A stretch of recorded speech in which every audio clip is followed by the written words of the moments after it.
NCERT के द्वारा प्रकाशित कक्षा 9 की पाठ्य पुस्तक गणित की का अध्याय हम 12 पढ़ रहे थे। उसमें हमने 12.2 के प्रश्न नंबर 6-7 तक हल कर लिए हैं। प्रश्नावली है हीरोन का सूत्र। अब उसमें हम 12.2 के प्रश्न नंबर 8 से हल करेंगे। तो प्रश्न नंबर 8 देखिए। फर्श पर फूलों का डिजाइन 16 त्रिभुजाकार टाइलों से बना है, जिसमें से प्रत्येक की भुजाएं 9 सेंटीमीटर, 28 सेंटीमीटर और 35 सेंटीमीटर है। इन टाइलों को 50 पैसे प्रति सेंटीमीटर की दर से पॉलिश करवाने का व्यय ज्ञात कीजिए। एक फर्श पर एक फूलों का डिजाइन इस तरीके से बना हुआ है। इसमें 16 त्रिभुज हैं। जैसे यहाँ से हम गिनना स्टार्ट करें 1 2 3 4 5 6 7 8 9 10 11 12 13 14 15 और 16। सभी की साइज एक ही है, बिल्कुल फुल है, तो एक ही डिजाइन से बने हुए हैं, बिल्कुल सेम लंबाई चौड़ाई। और ये देखो, तो प्रत्येक की भुजाएं हैं 9 सेंटीमीटर, 28 सेंटीमीटर और 35 सेंटीमीटर। तो ये है बड़ी वाली भुजा 35 सेंटीमीटर, ये 9 सेंटीमीटर और ये 28 सेंटीमीटर। इसी प्रकार 28, 9 और ये 35 सभी त्रिभुजों में यही है। तो हम एक त्रिभुज का क्षेत्रफल निकाल लेंगे और उसका गुणा हम 16 से कर देंगे। तो हमारे पास पूरे त्रिभुजाकार आकृतियों 16 जो त्रिभुजाकार आकृतियां दी हुई हैं उन सभी का क्षेत्रफल हमारे पास आ जाएगा। तो हमने ये त्रिभुज को यहाँ अलग से बना लिया है ताकि आपको देखने में आसानी रहे। अब देखो, यहाँ पर इस त्रिभुजाकार भाग का क्षेत्रफल निकालना है। इसके लिए हम त्रिभुजाकार टाइल की भुजाएं देखते हैं कितनी है। ए है 9 सेंटीमीटर, बी 28 सेंटीमीटर और सी है 35 सेंटीमीटर। अब इस हीरोन के सूत्र से निकालेंगे। तो हीरोन का सूत्र से क्षेत्रफल निकालने के लिए सबसे पहले हम एस का मान ज्ञात करते हैं। एस का मान ज्ञात करने का सूत्र होता है ए प्लस बी प्लस सी बटे में 2। एक का मान है 9 प्लस 28 प्लस 35। इन तीनों को जोड़ा तो हमारे पास आया 72। 72 बटे में 2। तो हमारे 72 में 2 का भाग देंगे तो आएगा 36। एस का मान हमारे पास आ गया 36 सेंटीमीटर। ये एक त्रिभुजाकार टाइल का क्षेत्रफल। तो टाइल का क्षेत्रफल निकालने का सूत्र कौन सा लगाएंगे? हम इस पूरी प्रश्नावली में हीरोन का सूत्र ही काम में ले रहे हैं। तो देखिए, हीरोन का सूत्र होता है अंडर रूट में एस माइनस ए, एस माइनस बी और एस माइनस सी। यहाँ एस का मान हमने पहले से निकाल लिया है। तो एस का मान आया 36, 36 माइनस 9, 36 माइनस 28 और 36 माइनस 35, क्योंकि हमें ए बी सी के मान यहाँ दिए हुए हैं 9, 28 और 35 सेंटीमीटर। तो हमने इस सूत्र में मान रख दिए। मान रखने के बाद अंडर रूट में 36, 36 में से 9 गए तो 27, 36 माइनस 28 8 और 36 माइनस 35 1। अब इनमें पहले भी सभी क्वेश्चन में हम करते हैं, इनके पहले गुणनखंड करेंगे। गुणनखंड क्यों करते हैं? ताकि इन अंडर रूट के अंदर से हम इन संख्याओं को बाहर निकाल सके। तो 36 के हमने गुणनखंड करे तो 2 गुना 2 गुना 3 गुना 3। इसी प्रकार 27 के करे 3 गुना 3 गुना 3। और 8 के हैं 2 गुना 2 गुना 2। एक का गुणनखंड एक ही होता है।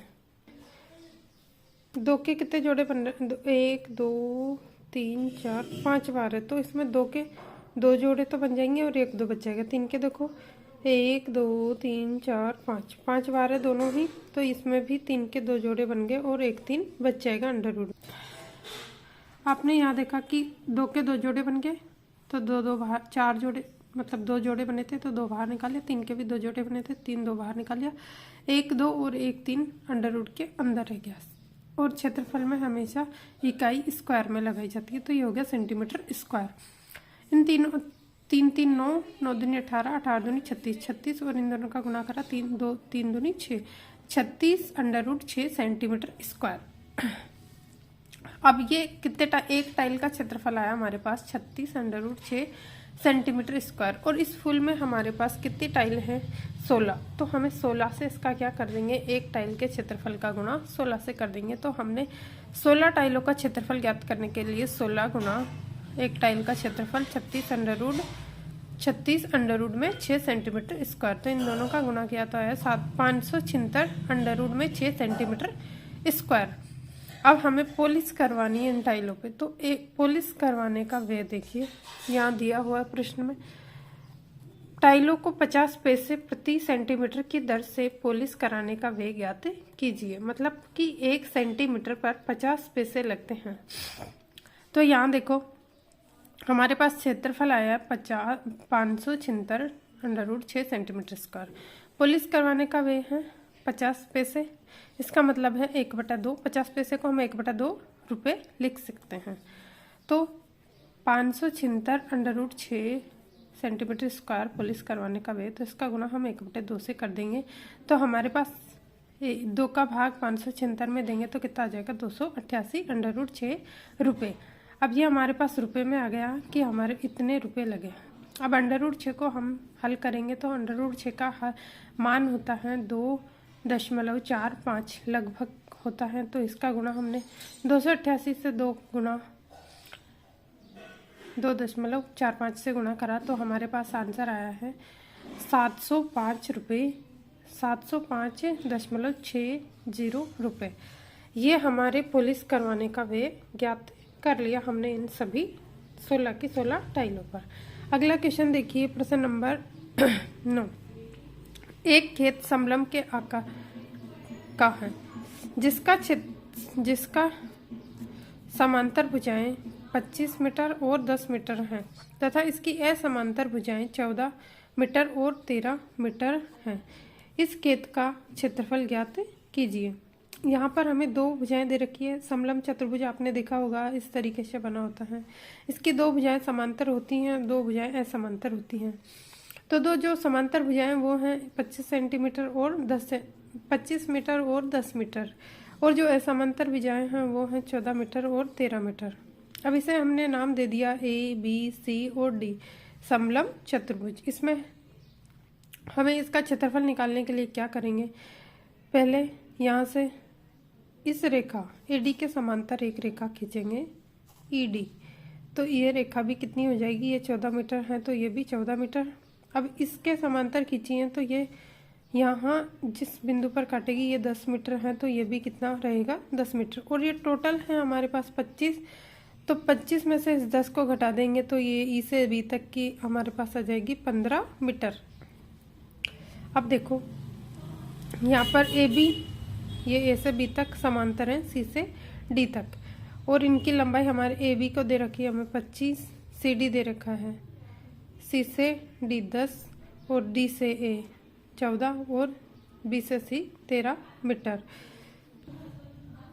हमने क्या करा, C से लेकर E तक एक A से D के समांतर इसी रेखा खींच ली। तो ये 14 सेंटीमीटर है तो ये भी कितनी आ गई 14 सेंटीमीटर। इसे C से D 10 सेंटीमीटर है तो E से A से E भी आ गई हमारे पास 10 मीटर। तो यहाँ हमने इसकी रचना की है। E के समांतर रेखा खींची है, DA खींचिए।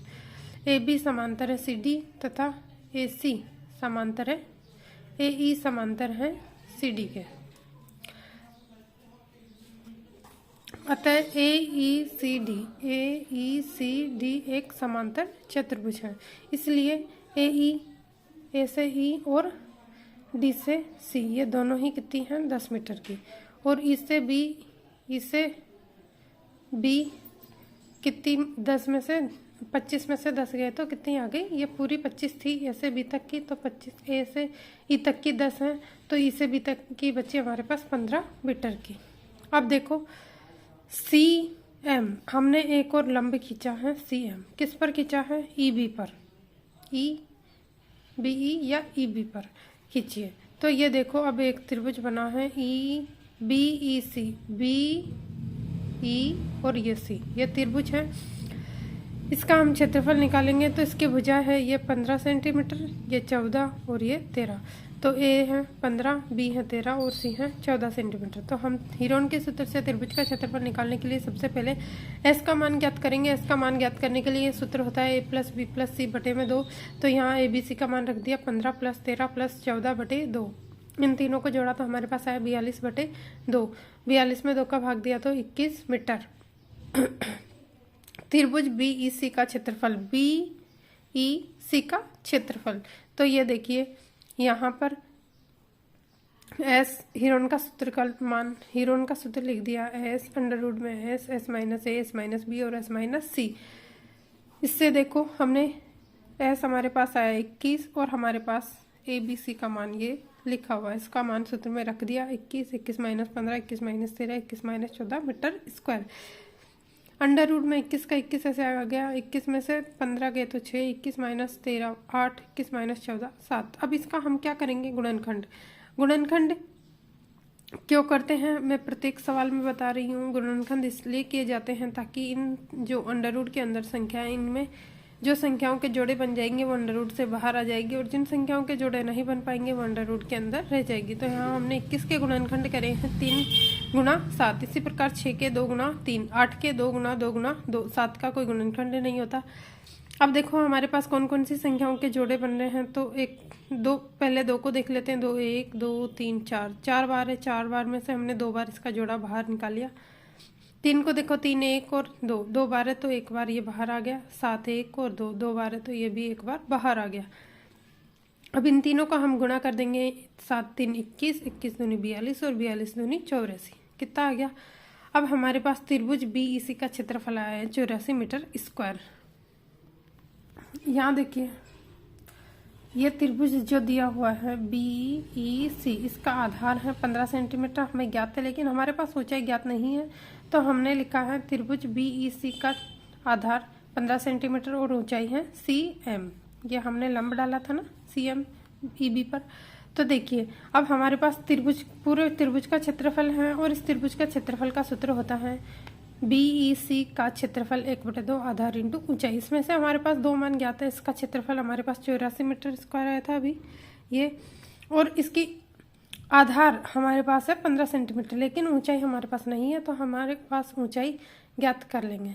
तो देखिए इस सूत्र में मान रख दिया, क्षेत्रफल है 84, 1/2 आधार 15 और ऊंचाई CM ज्ञात करने के लिए इसका गुणा 84 में कर दिया और बटे में 15, 15 और 84 ये 3 से कट गया, 3 पंचे 15 और 3 दूनी 6 बचे 2, 3 अठे 24, तो ये आ गया 56/5 मीटर सेंटी,